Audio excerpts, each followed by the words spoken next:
What's going on, y'all? How y'all doing? Welcome back to the Wrestling Takeover podcast. Today, I got a good audio discussion for y'all. I got a good casual conversation with y'all about the state of the WWE and its women's division. I'm going to talk about everything that's going on with Evolution, give my thoughts and opinions on the state of women's wrestling, some of my favorite wrestlers, what's going on with them.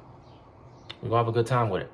So subscribe to the Wrestling Takeover podcast on YouTube, Apple Podcasts, or wherever you listen to podcasts, and enjoy a great discussion. Let's get it.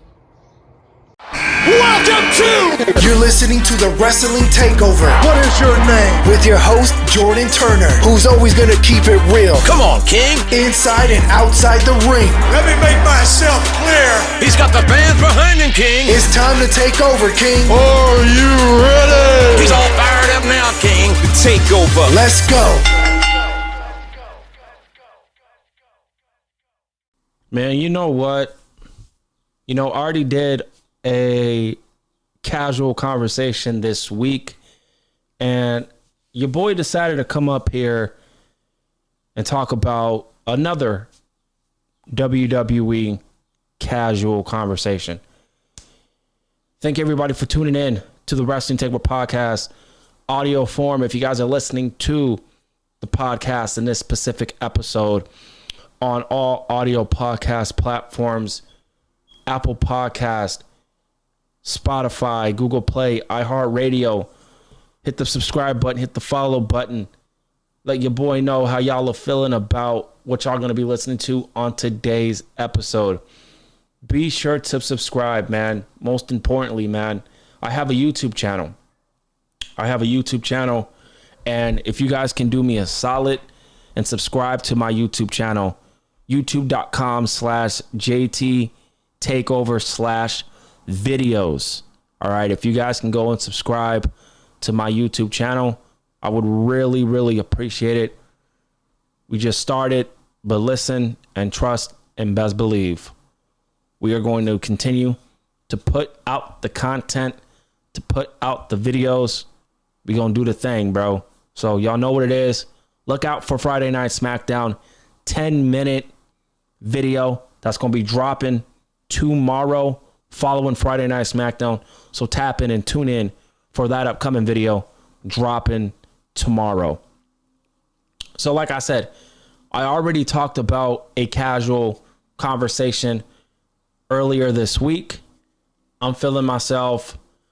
There's some more things that I want to talk about, and I really wanted to go a little bit more in depth on women's wrestling in the WWE, as this is a WWE casual conversation.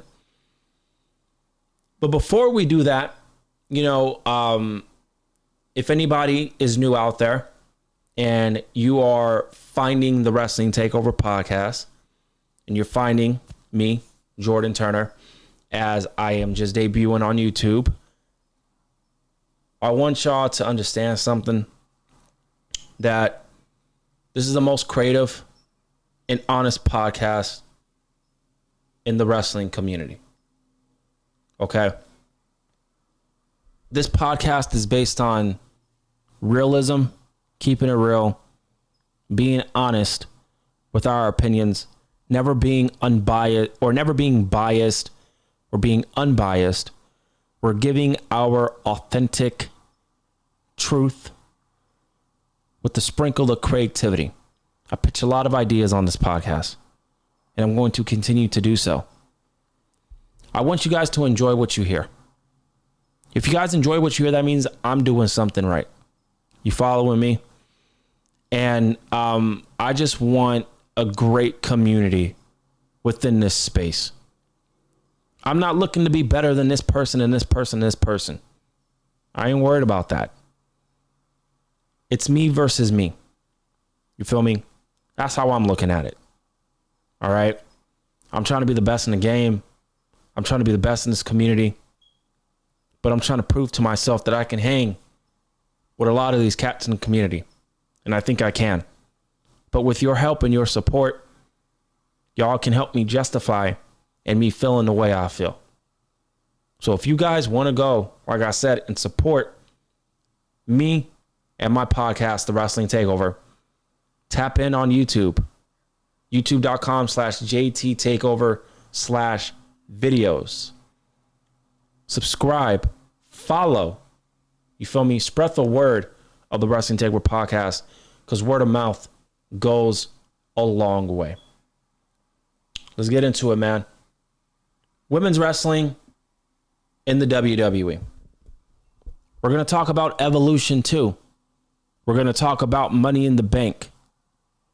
But I want to take a deep dive into what Charlotte said a couple weeks ago. That got my ears perked up. And then I'm looking at the state of women's wrestling. I'm trying to analyze it and sit back for a second and think about the overall state of women's wrestling and where people are at currently. Are we getting any new stars? What's going on? All right. Charlotte Flair.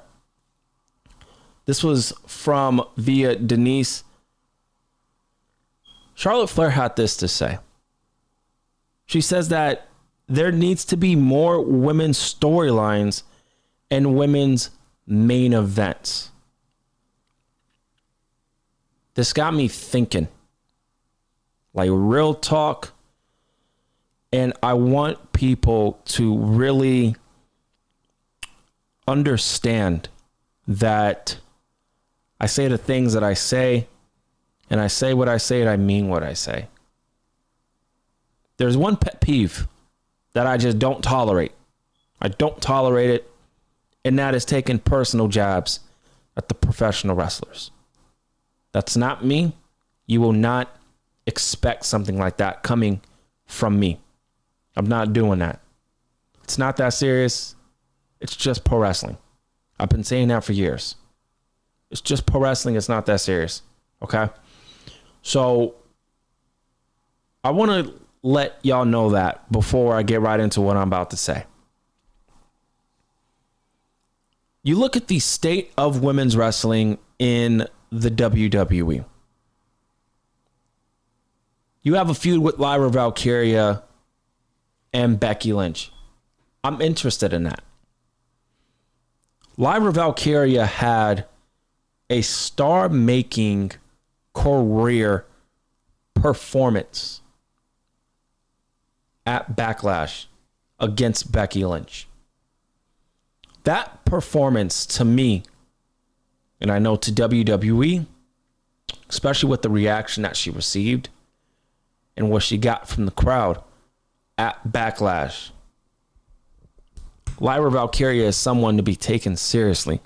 Lyra Valkyria is somebody that they're molding into somebody that can potentially be the quote-unquote next Becky Lynch. Nah, that should not be the blueprint. That should not be the plan. The plan should be Lyra Valkyria being the first Lyra Valkyria. I'm a big fan of Lyra Valkyria, so shout out to her. The feud with Becky Lynch is going to really establish Lyra Valkyria. It's going to establish Lyra Valkyria as somebody that the fans can respect, someone that the fans can take seriously, potentially in the main event scene, and someone that's going to be a multi-women's champion when the time is right. You can see the WWE is creating stars. You could see the way that they place certain women on these shows, and you can look and you can say to yourself, damn, they're positioning these type of women in these spots, and they're telling the audience these are the women that are going to be the future of the women's division on the main roster moving forward. Lyra Valkyria is definitely one of those people.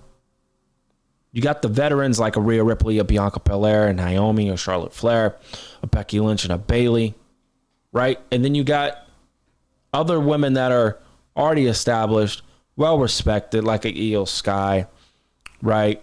You know, Alexa Bliss, you know what I mean? And you got the newcomers, Stephanie Valkyrie, Roxanne Perez, Jordan Grace, Jada Parker, and so many others.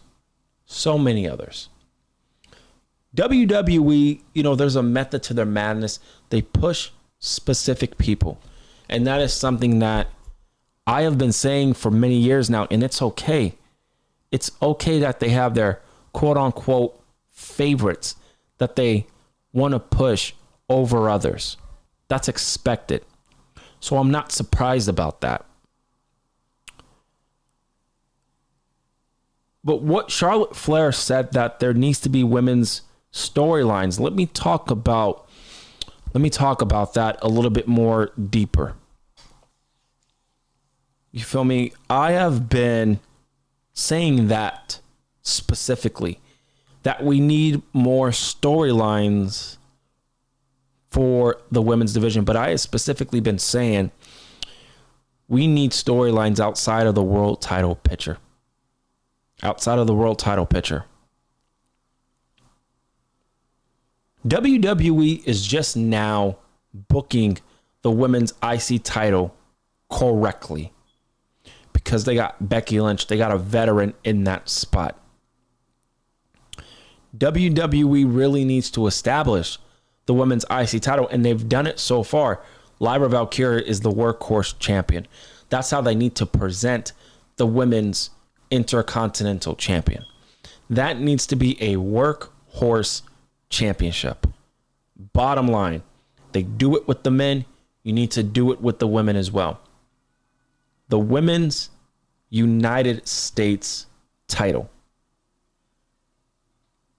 Respectfully, I don't know what's going on there. It seems that WWE really doesn't have a plan for the Women's United States Championship. You got Zelina Vega. She's the new champ.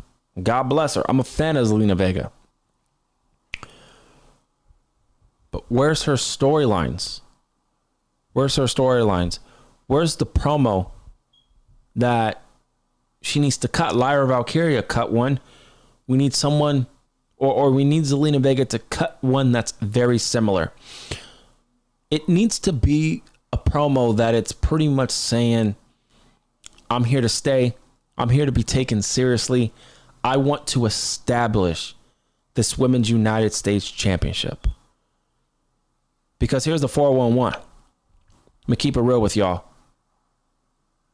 The WWE Women's United States Championship has not really been a championship to be taken seriously. Straight up. It hasn't. The women's IC title seems to have more prevalence, seems to have more importance than the United States Championship. You get me? That should not be the case. You need to build up. You need to build up women. And it's so crazy. You look at the Raw Women's Division. The Raw Women's Division is stacked with talent. Stacked. Majority of the women that are on SmackDown, they're either in the tag team division. If you know my opinion on the women's tag team division, you know. But if you are new and you are just finding this podcast, here's my opinion and here's where I stand on the women's tag team titles and the division and the lack thereof. I don't care about these titles. These titles do nothing for me as a viewer. They feel like props. There's no plan for these titles. WWE is just putting women together for the sake of holding down a division and quantifying it as a division. They don't have a lot of teams to qualify having these titles. That's my point, and that's my opinion on that. These titles don't feel special whatsoever. And they released a lot of the women that were in the tag team division that were fighting and trying to fight for the women's two mid-card titles, the United States and the Intercontinental.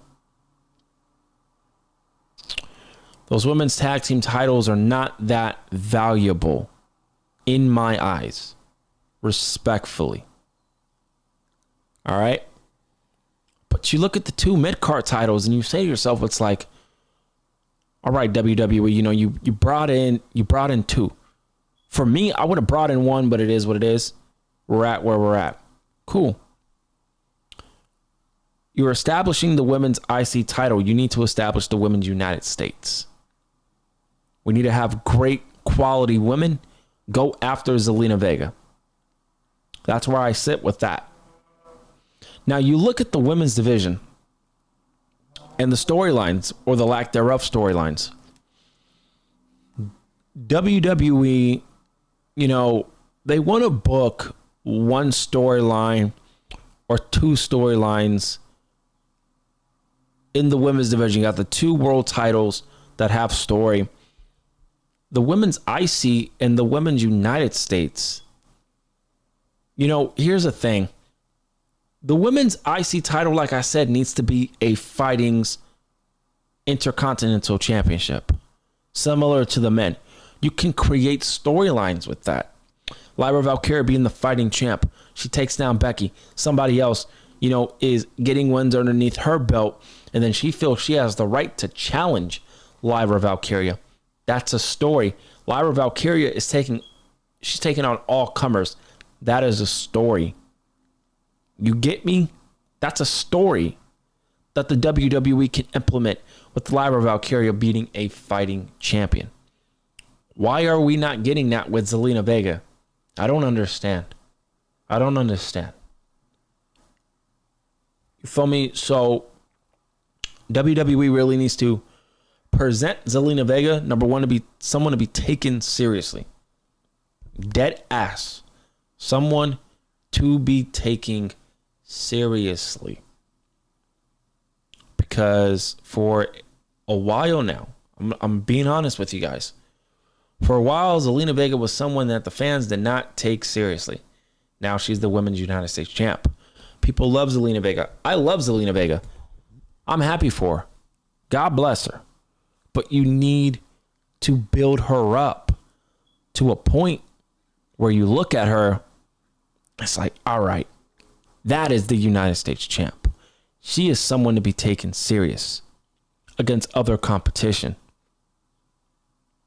Right? The Women's United States and the Women's Intercontinental, they don't have a lot of challengers. They don't. And it's been a problem with women's wrestling for the WWE for a cool minute now. It's like they're doing the slow process with the women. It's like, it's slow. They're doing it, but it's at a slow pace. You get me? And we need a little bit more authentic, real investment with these storylines for the women. WWE needs to start creating multiple storylines, and I don't want them to just create storylines and keep it pushing. These storylines have to be real authentic and full of investment by the fans, because if not, these storylines are just going to be there and nobody's going to care. So that's my piece on the Charlotte Flair aspect. Let me know what you guys think about that. Let's move on. We got to talk about Evolution. This is going to be the crust and the craning of this video. Let's start with the first reportedly that I seen earlier today. Per Russell votes, Charlotte Flair versus Jade Cargill is one of the top matches WWE is planning for Evolution 2. I like that. Let's get into this next one. Per Wrestle Votes, WWE Evolution is expected to feature 7 to 8 matches on the card, plus a battle royale to make sure everyone gets a spot. I'm going to be controversial when I talk about that one.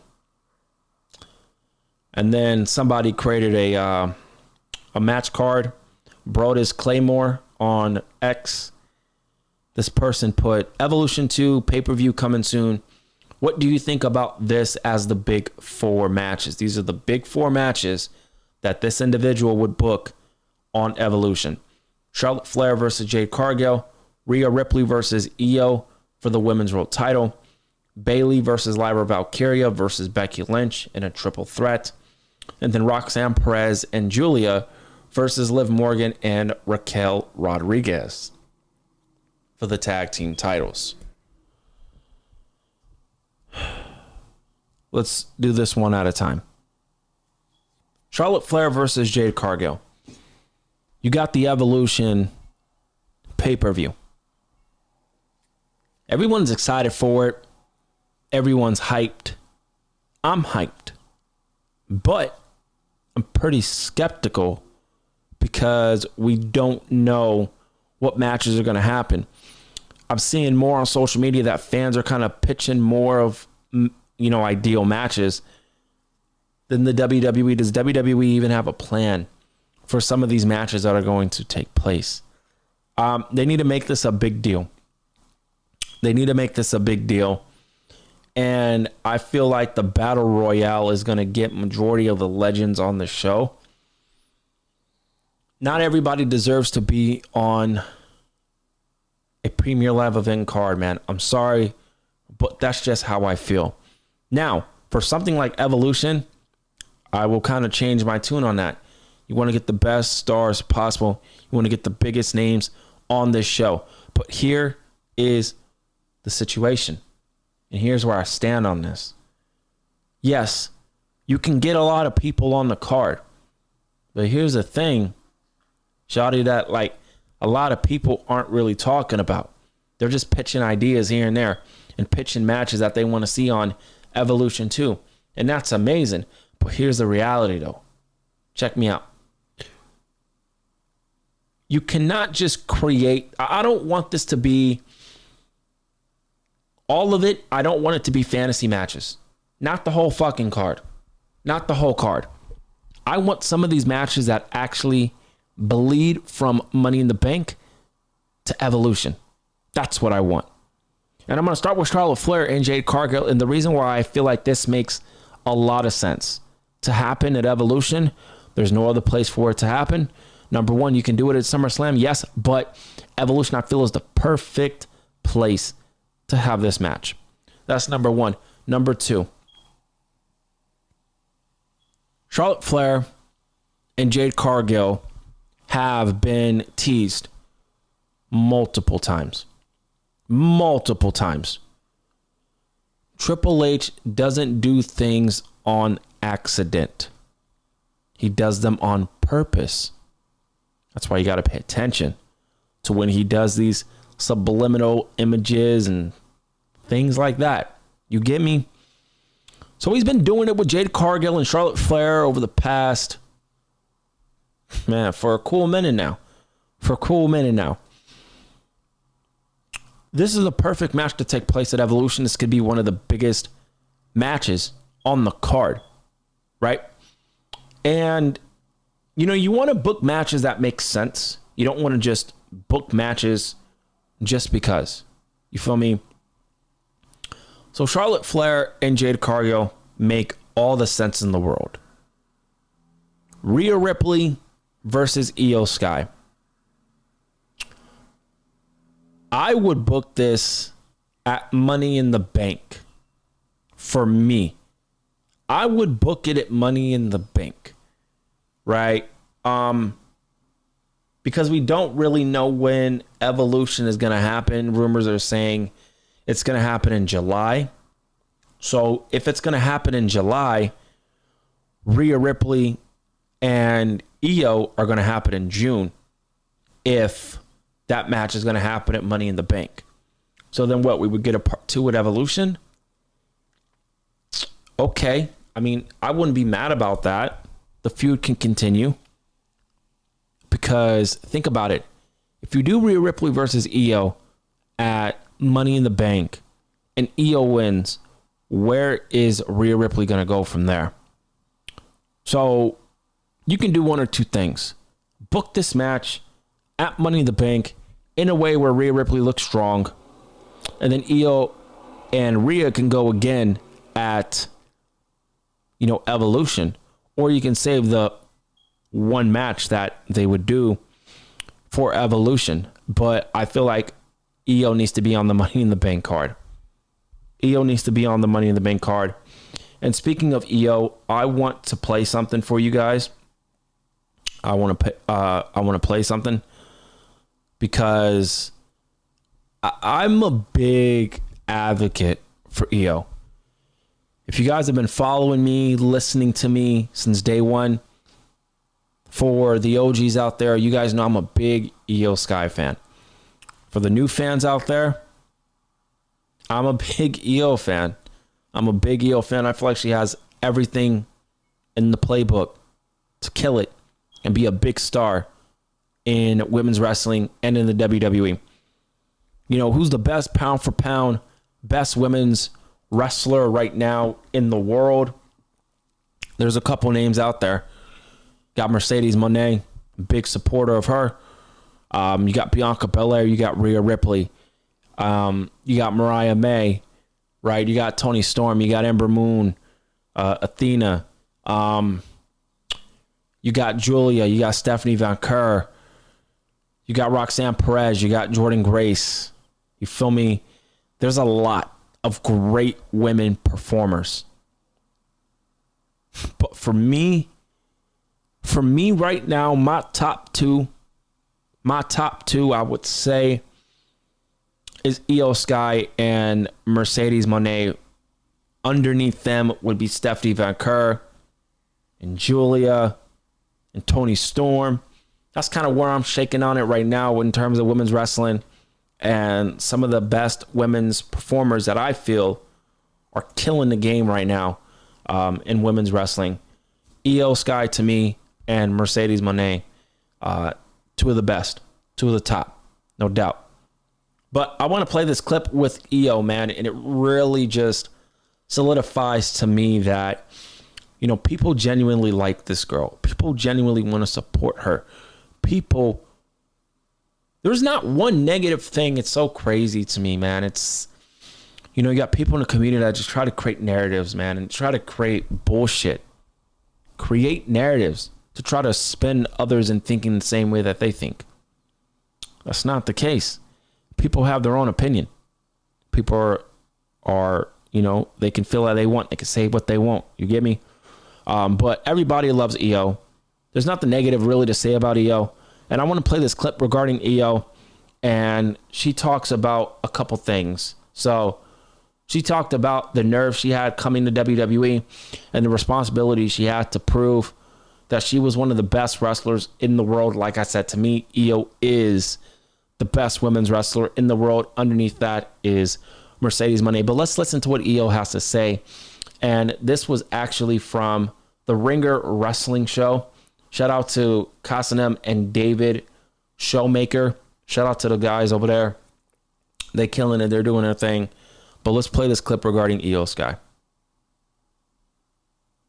WWE. So I was one of the best women's wrestler, just pro wrestler. So I had a very responsibility. I have to show them who am I. Yeah. And you hear that and you say to yourself, man, this woman really could speak good English. Like, real talk. Like, she's really good at speaking English. Io's amazing. And that little taunt that she does, that's dope, man. Shout out to Io, man. I want all love and prosperity to Io. She's amazing. Let's continue, though. you know, a little bit nervous because I had no idea how much WWE universe, like NXT fans, knew about me. Mm-hmm. But That's crazy to know that. That's crazy to know that she didn't really think that a lot of people knew her. Wow, that's insane. And the love, like I said, the fans have for Io is just infectious. It's infectious, man. once I step into the ring, and the crowd was so good to me, so it makes me so comfortable. And yeah, let's do it. I feel like let's do it. Yeah, that moment where you're kind of firing yourself up. Did you like feel the crowd starting to like come around Yes, to you? 'Cause definitely. it's a lot of new talent to see for a long time, but you know, you could see in your face like, oh, they really like me. Yeah, definitely. You said you were one of the best Josh wrestlers in the world when you came over. Mm-hmm. When I was Googling around looking for videos of you, you see a lot of people putting together compilation videos that say Io Sky, the greatest women's wrestler. Oh. When was the first time that you heard your name? Like I said, bro, like I'm gonna keep it a stat, bro. Opinions are opinions, you feel me? But Io to me is it's tough, bro. She's battling it with Mercedes Moné right now, bro. I'm gonna keep it factual, bro. She's fighting with Mercedes Moné right now. In terms of the best in the world, I'm gonna give the edge to Io. Right now, but you know Mercedes Moné is like right there. So these are my two favorites in the ring, bro. Two of the best, pound for pound, like boxing says it, UFC says it, pound for pound, best fighter, best boxer in the game. Io for me, and Mercedes, pound for pound, 1 and 2, 1A, 1B. You know, best in the world. Io Sky and Mercedes Moné, man. The best together. Well, How old were you? So actually, I don't judge myself. Like I don't judge Io Shirai is the best. I work a lot of hours in Japan, so that's why so many people saying I feel like a responsibility because they gave me one. Love that respect. Love that appreciation that she acknowledges that people have said that you are the best in the world. So she's going to take that as a responsibility. That could be her story right there. Taking the responsibility from the fans telling you, Io Sky, that you're the best wrestler in the world. Take that responsibility. So good. The hours, so that's why I'm Io Shirai is Io Shirai. You know, the wrestling has a lot of characters or a lot of difference, person. But once I got awards, like once I won award, I feel like okay, I have to be number one. Yeah. Oh, you trust me. For me personally, she's number one, man. For me, she's number one. It's great, man. I want Io to really have a long reign with the belt. Be perfectly, just brutally honest with y'all. The person that I would have to take the title off of Io is either one of these three people. And they just went up on the main roster. It's not Rhea Ripley. I'm going to get to Rhea Ripley in a second because I got a lot that I want to get off my chest about this. More from a fan's point of view. Coming at the fans who were just... Rhea Ripley doesn't deserve the hate that she's getting. And I'm going to squash that shit right now. You feel me? I'm going to squash that shit. But Io, I feel like the person who should beat Io should be one of these three people. Julia, Roxanne Perez, or Stephanie Venker. Now, you look at that, the list of three women right there. Baddest three women in the game, bro. No doubt. But if you look at that, you say to yourself, fuck, Roxanne Perez versus Io, banger. Io Sky versus Julia. I mean, you ain't getting no better than that, bro. You ain't getting no better than that. Stephanie Venker, man. Aura. You ain't getting no better than that either. But the most popular match that a lot of people want to see is Io Sky versus Julia. And I hope the WWE is actually planning to book that match in the near future. That could maybe be a WrestleMania match. I don't know. But for me personally, the three women that I would have in consideration You feel me? To beat Io is Roxanne Perez, Julia, and Stephanie Venker. That's it. Those are the three right there. Pick your poison. I ain't gonna give a shit. I ain't gonna care. I'm fans of all three. So do what you do. But at the right time. You don't want to force it. Io deserves a proper reign with the belt. So we'll see what happens. Now, Rhea Ripley. Rhea Ripley, man. The hell is going on? The hell is going on with people? People are turning on Rhea Ripley because, and this is where I'm gonna be super real with y'all right now, man. Like, no bullshit. I'm not. Oh, the community, man. It's crazy. People are starting to turn on Rhea Ripley. And the reason why people are starting to turn on Rhea Ripley, I'm looking at my notes right now, y'all. Hold on 1 second.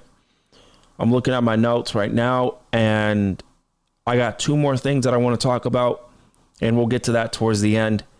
But I really want to take the chunk of it and talk about this. What's wrong with y'all people, man? What's wrong with y'all people? I thought y'all were fans of Rhea Ripley. Fuck are y'all doing? What are y'all doing? You know, the mommy persona, Rhea Ripley this, Rhea Ripley that. You got half the people. You got two sections of people here. Let me break this down for y'all. One of the section of people, I totally understand where you guys are coming from. And these are the people that feel like Rhea Ripley is constantly in the world title scene, that she has nothing else to do, that WWE doesn't have anything else for her to do outside being in the world title match. And I totally understand where those people are coming from. If you are the ones who are listening to this right now and you feel that way, I hear you. I hear you. And honestly, I'm going to keep it real with y'all.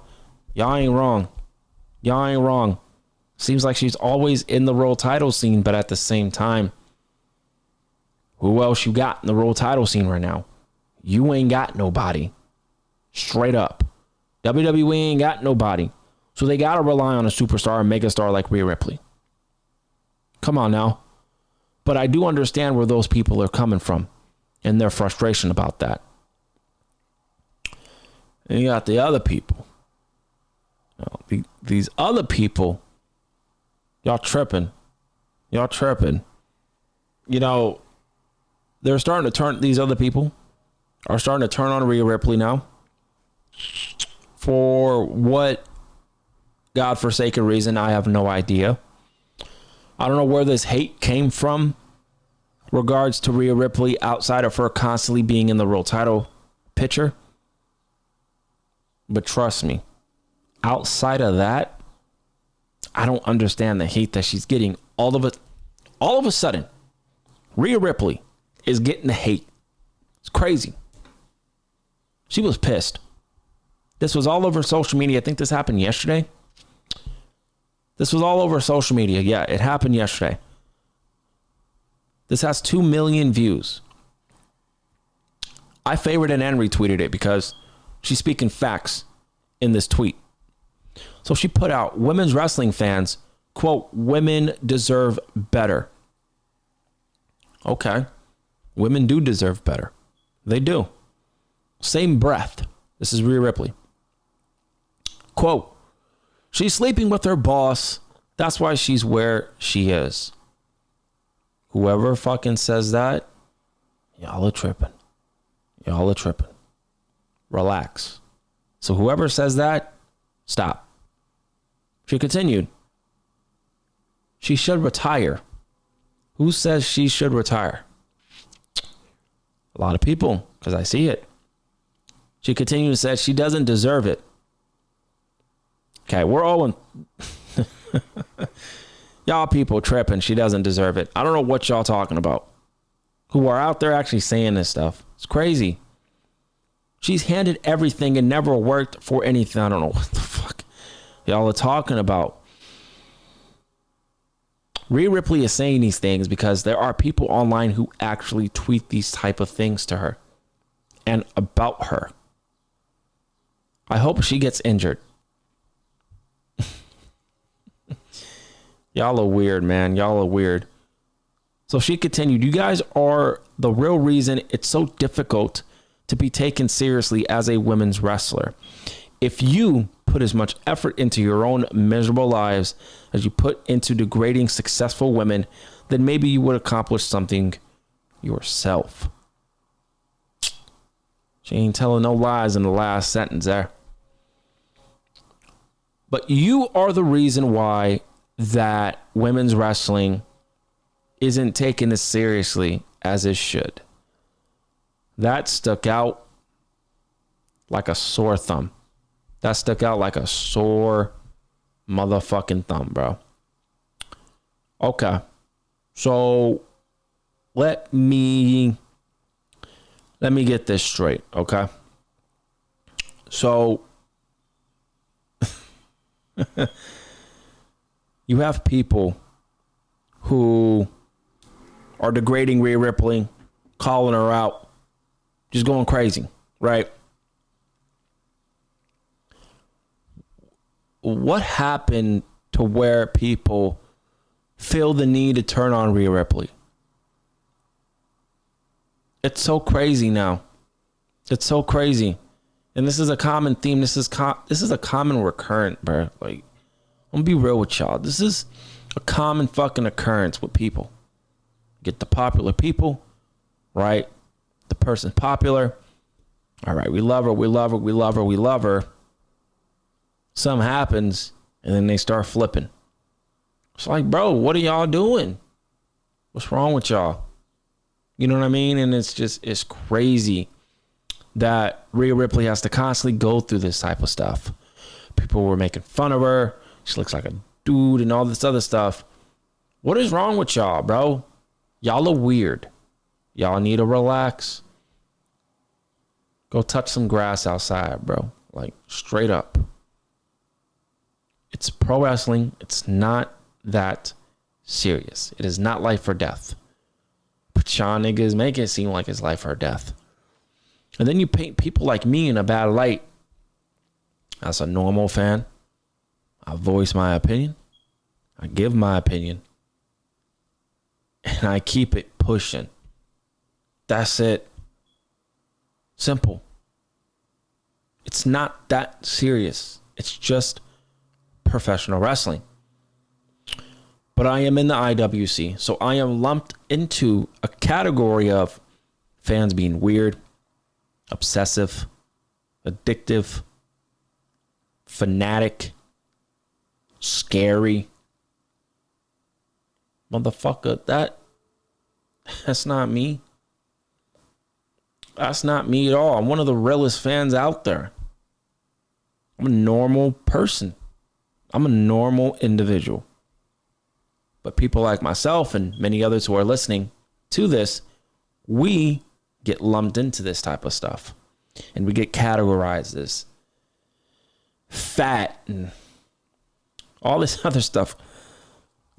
I'm looking at myself. I'm nowhere near fat, bro. I don't know. It's crazy. And I try not to look at it in a negative connotation. Like, oh, they're talking about me. But it makes it seem like that. And it's crazy. It's crazy. Wrestling fans, man, I don't know. It's crazy. We just always get a bad light because we got weirdos in the community who act weird. And we're lumped into that. And that should not be the case, bro. Like, that's crazy. But listen, y'all.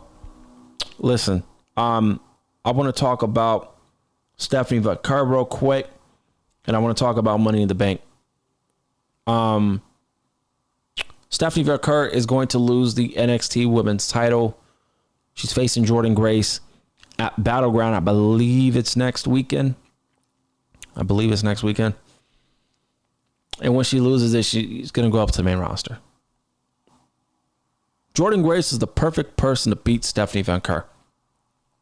That's going to be Jordynne Grace's women's division. And I think Jordynne Grace beating Stephanie Van Kerr, it makes all the sense in the world. She's ready for it. She's going to be in NXT for a little bit, defending titles, doing her thing, and then she's going to be eventually brought up to the main roster. But it's time for Stephanie Van Kerr, bro. It's time. Real talented beauty. You feel me? Stars the limit for her, man. Now, you got superstars up the ass on Monday Night Raw, bro. You got Julie, you got Roxanne Perez. You got, a lot of these women. You need to put Stephanie Van Kerr. I feel like you need to put Stephanie Van Kerr on SmackDown. That's just me. SmackDown has some superstars, but you're stuck, really. And I think since you already had Julia and Roxanne Perez on Raw, Stephanie Van Kerr going on SmackDown makes the most sense. I know the WWE rumor came out today that the WWE is going to have a draft coming up, I believe after SummerSlam or before SummerSlam. I would do it after. And they're going to have the draft. So we're not really going to know what's going on really until potentially after SummerSlam. And that's fine. But for me, Stephanie Van Kerr should go to Friday Night SmackDown. And Jordynne Grace should take over the reins of the NXT women's division. And we're just going to keep seeing, you feel me, new women come up on NXT, bro. So it's going to be real interesting. The NXT women's division is so stacked right now. It's not even funny. The Raw women's division is stacked. The SmackDown women's division, I mean, you got names, you feel me? You got names, but it's not as much as you have for Monday Night Raw. So you got to equal that out. And I think Stephanie Van Kerr going to Friday Night SmackDown makes the most sense. Ladies and gentlemen, thank you guys so much for tuning in and tapping in to the Wrestling Takeover podcast, the most creative and honest podcast in the wrestling space. Be sure to follow me on social media on X at JT Takeover, on Instagram at the Wrestling Takeover. Subscribe to the YouTube channel, youtube.com/JT Takeover/videos. Be sure to subscribe to the YouTube channel. Spread the word of the Wrestling Takeover podcast on YouTube, Apple Podcasts, Spotify, or wherever you listen to audio and video content. Comment down below on this video. Let me know what you guys thought about this video down below. I will be replying to every single comment. I know I'm new to this YouTube thing, but we're going to keep trucking. We're going to keep doing our thing. We're going to be true to ourselves, right? We're going to keep it real. We're going to keep it honest. And we're going to keep it creative on this platform and on this show. I love you guys. Thank y'all so much for the support. And I will see you tomorrow for the Friday Night SmackDown 10-minute mark. I appreciate y'all. Y'all have a good night.